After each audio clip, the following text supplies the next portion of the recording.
Welcome back to Math Zen, everyone. I'm excited to get started with our fractions playlist today. In this video, we explore two methods for creating equivalent fractions with like denominators. Let's get into it.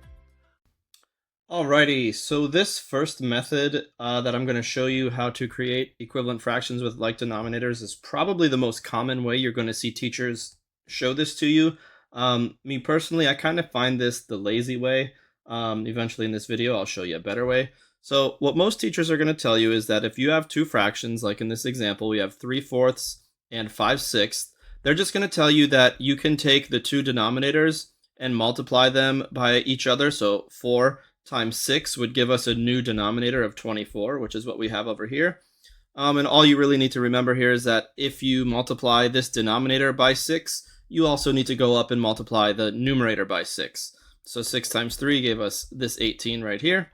And then over here we did the same. If we did 6 times 4 to the denominator, we had to do times 4 to the numerator as well. So 5 times 4 gave us this 20. All right. So that right there is what I would call like kind of the lazy way of doing it. It works, but as you notice, the numbers are kind of big. So let's just practice one of these ways first together. So if you were doing it this way, 9 times 6 would give us 54. So our new denominator here would be 54.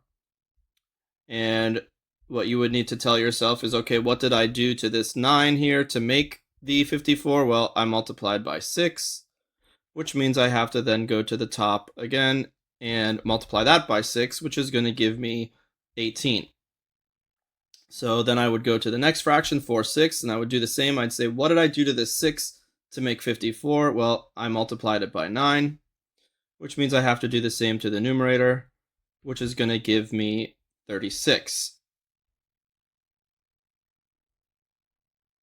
All right, so that would be your renamed fractions. Those are all equivalent. They all have like denominators. This method does work, but I'm going to show you in a sec that there's a little bit of a better way to do it.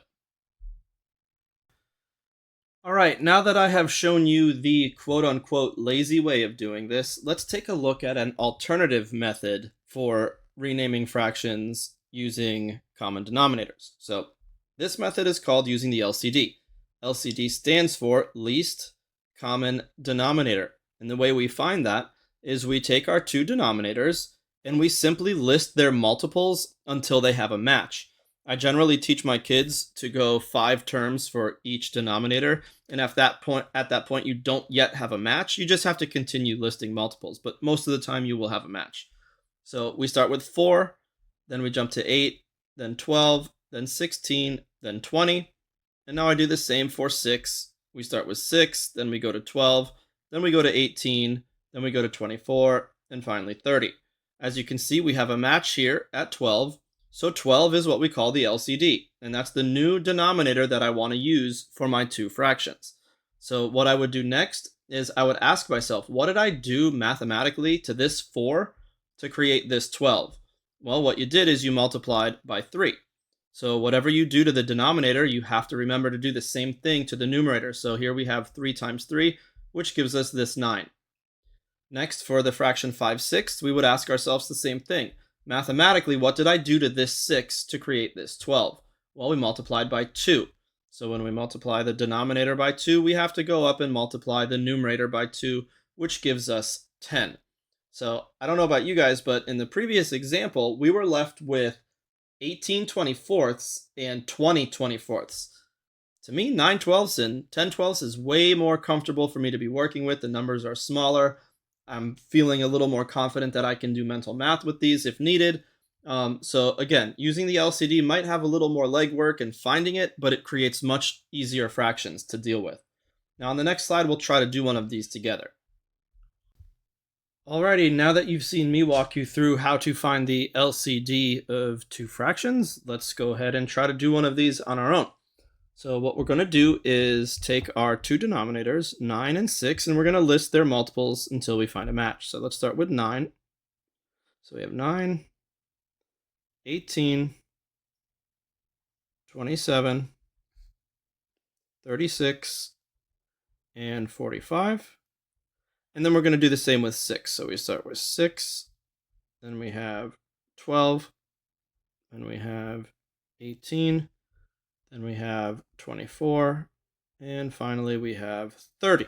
So now what we're going to do is just literally look for a match. So I see a match already here at 18, which is going to tell me that 18 is the LCD for these two fractions. So my new denominator is going to be 18. And now this is where I have to ask myself some math questions. I have to ask myself, what did I do to the 9 to make the 18? Well, I multiplied by 2, which means I have to go to the numerator and do the same thing and multiply by 2, which is going to give me a new numerator of 6. Then I have to go to the second fraction and ask, what did I do to the 6 to make the 18? And again, I multiplied by 3, which means I have to go to the numerator and do the same thing and multiply by 3, which is going to give me a new numerator of 12. So again, as you can see, if we were doing this the other way, our two fractions were 18/54 and 24/54. Not really sure about your opinion on this, but for me, 6/18 and 12/18 is way, way, way more comfortable to work with than those other two fractions. So that is the main advantage of using the LCD to rename your equivalent fractions. On the next slide, you're going to have an opportunity to try one of these on your own. All right, now it's your turn to try to use the LCD to rename these two fractions. Now would be a good time to pause before you see me solve it. Let me try to figure this out. All right, so let's check out how you did here. So what we did is we took our two denominators of 8 and 12, and we listed their multiples. So I had 8, 16, 24, 32, and 40. And then I did the same thing for 12. We had 12, 24, 36, 48, and 60. And all we did is we looked for a match, and we found matches here at 24. So 24 is the LCD that you should have gotten. And you should have asked yourself, what did I do to this 8 to make this 24? Well, you multiplied by 3, and then you go to the numerator, also multiply by 3, which gives you 9. And then same thing for 5/12. What did we do to this 12 to make this 24? Well, we multiplied by 2, which means I do the numerator by 2 as well, which gives me 10. So your two renamed fractions should have been 9/24 and 10/24.